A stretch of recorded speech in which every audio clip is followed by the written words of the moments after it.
Assalamualaikum warahmatullahi wabarakatuh. Sugeng Enjang pinaringan berkah. Alhamdulillah teman-teman ketemu lagi di channel YouTube Ridwan Jogja.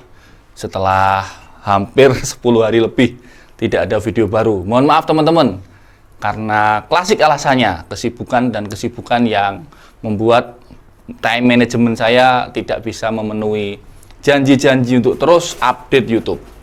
Mohon maaf dan matur nuwun untuk tetap setia di channel YouTube Ridwan Jogja.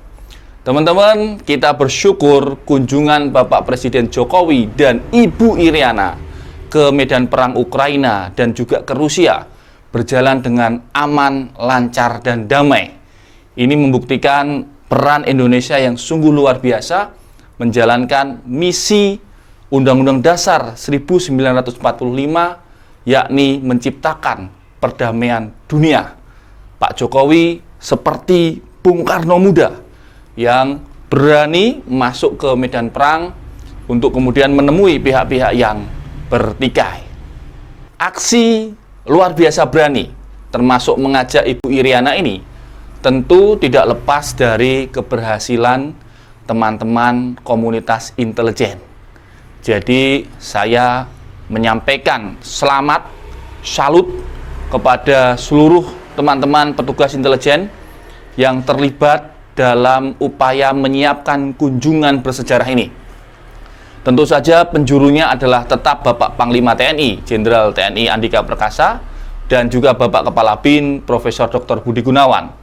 Mereka menugaskan Direktur B Bais TNI yang kemudian mempunyai perangkat-perangkat atas pertahanan di luar negeri, dan juga BIN menugaskan Direktorat atau Kedeputian 1 ya, Kedeputian 1 Luar Negeri Badan Intelijen Negara yang mempunyai petugas-petugas dan agen-agen intelijen di Eropa juga dan di Rusia juga.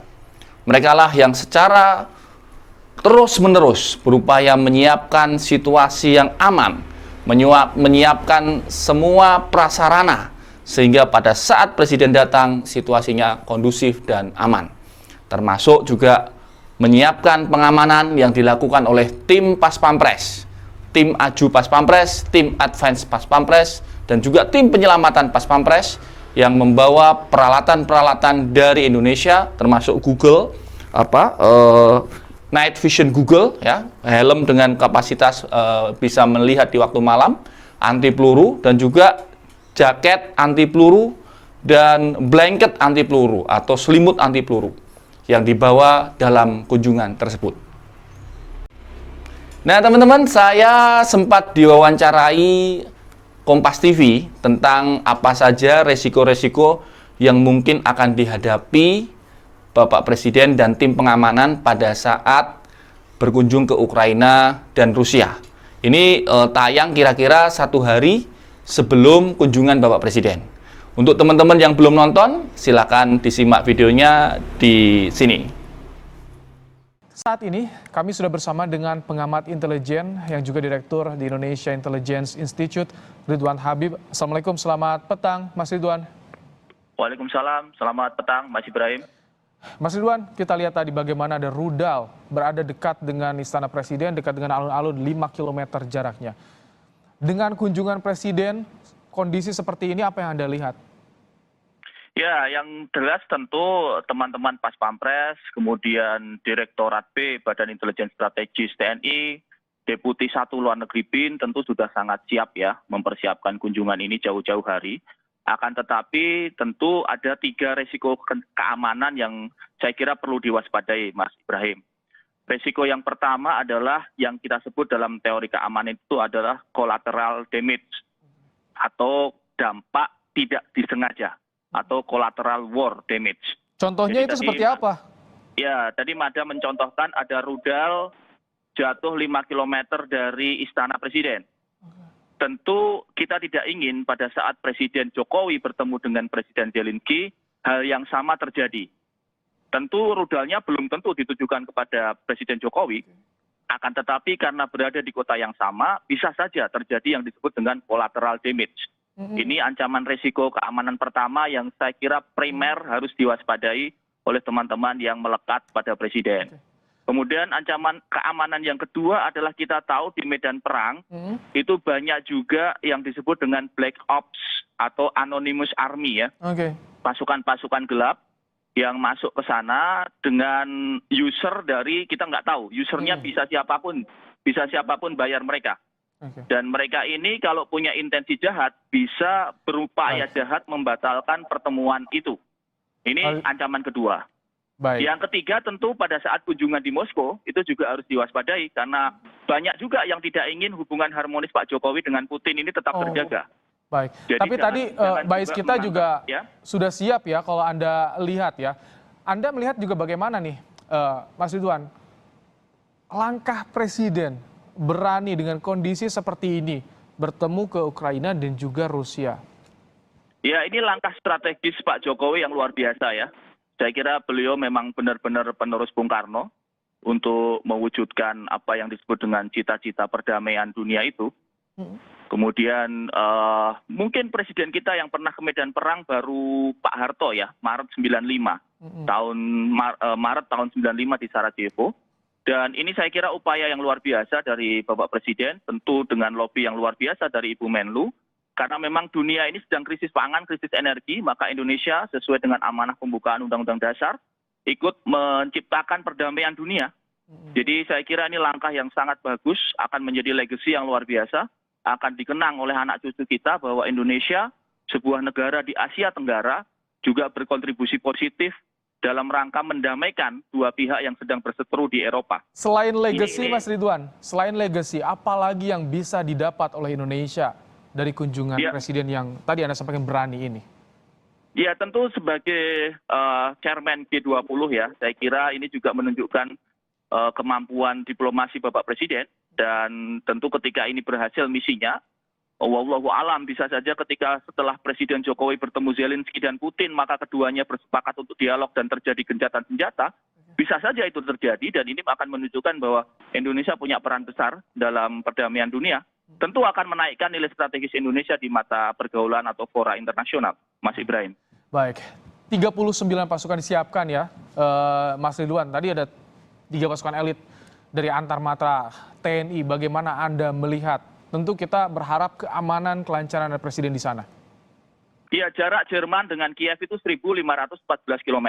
Apabila ditempuh dengan kereta, kami mencatat ada kereta dengan kecepatan 230 km per jam. Artinya kalau Bapak Presiden menggunakan kereta itu 7 jam. Akan tetapi kalau menggunakan rangkaian darat barangkali lebih lama. Nah, yang dipermasalahkan apabila nanti menggunakan rangkaian darat ya. Karena itu sangat-sangat berbahaya menurut kami. Akan tetapi tadi Mas Mada memberikan sedikit bocoran yang sebenarnya juga tidak perlu diungkap. Itu adalah strategi intelijen yang disebut dengan decoy konvoy. Jadi menyiapkan konvoy-konvoy bayangan sehingga pihak-pihak yang jahat tidak tahu konvoy yang benar yang mana. Tapi moga-moga insya Allah dengan niat baik, dengan kemampuan Pas Pampres, dengan kemampuan teman-teman intelijen kita, insya Allah kunjungan ini akan berjalan aman dan damai, Mas Ibrahim. Tapi bagaimana untuk meyakinkan ketika kunjungan Presiden di Ukraina dan juga Rusia ini betul-betul aman harus seperti apa? Apakah cukup dengan menurunkan tadi tim advance juga diturunkan sudah ya di sana? Ya, saya kira tidak ada yang bisa menjamin. Ini wilayah perang, Mas.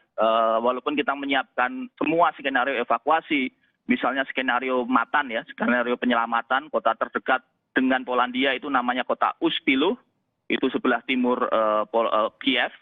Itu bisa sebagai sarana penyelamatan evakuasi pertama atau kalaupun terpaksa harus evakuasi ke laut, kita bisa menggunakan armada di Laut Baltik.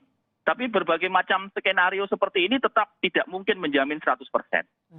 Yang bisa dilakukan adalah persiapan sebaik-baiknya, kemudian komitmen dengan prosedur, dan tentu doa dari masyarakat Indonesia. Kita adalah sebuah negara yang sangat-sangat agamis, sangat-sangat religius, jadi moga-moga kunjungan bersejarah ini bisa didoakan sama-sama sehingga lancar dan aman.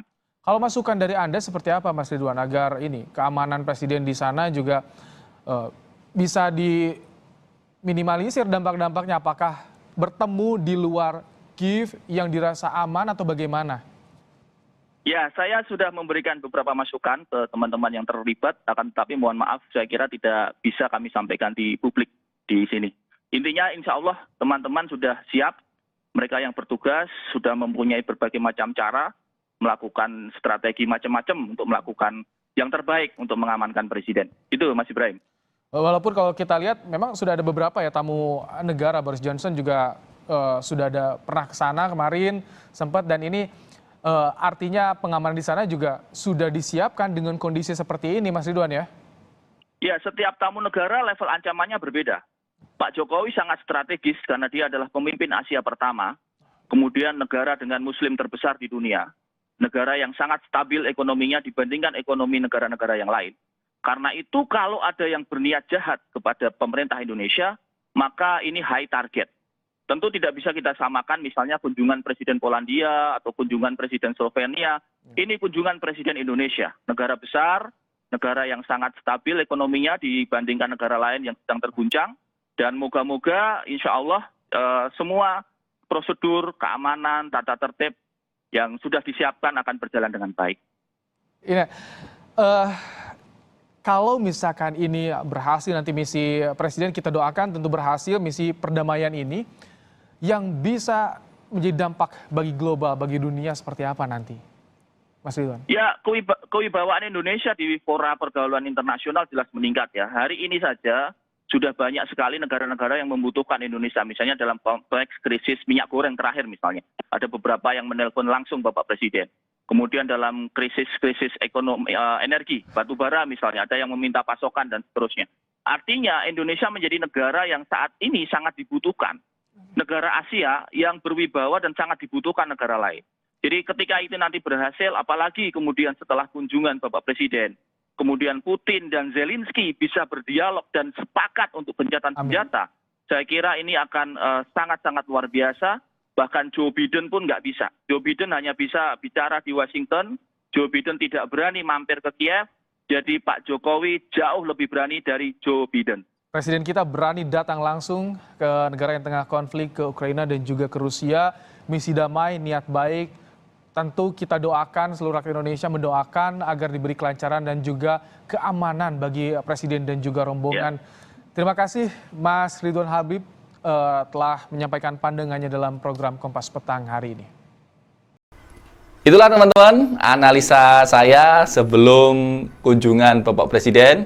Dan alhamdulillah semua prediksi analisa kita tepat, lancar, aman, menggunakan kereta api dari Polandia, lalu kemudian menggunakan pesawat dari Polandia ke Moskow. Terima kasih Bapak Presiden Jokowi, terima kasih Ibu Iriana, karena telah memberikan semacam kebanggaan bagi kita semua warga negara Indonesia, melihat Bapak Presiden dengan gagah di medan perang Ukraina, dan dengan gagah menemui Presiden Putin, sungguh sangat bangga. Melihat Ibu Iriana dengan sangat keibuan memeluk korban-korban perang, memberikan bantuan obat-obatan, juga sungguh terenyuh dan sangat bangga. Matur nuwun, terima kasih luar biasa. Saya kira gitu teman-teman, video kita singkat pada hari ini. Terima kasih sudah terus setia di channel Ridwan Jogja, dan jangan lupa like, share, dan subscribe. Matur nuwun dan salam intelijen.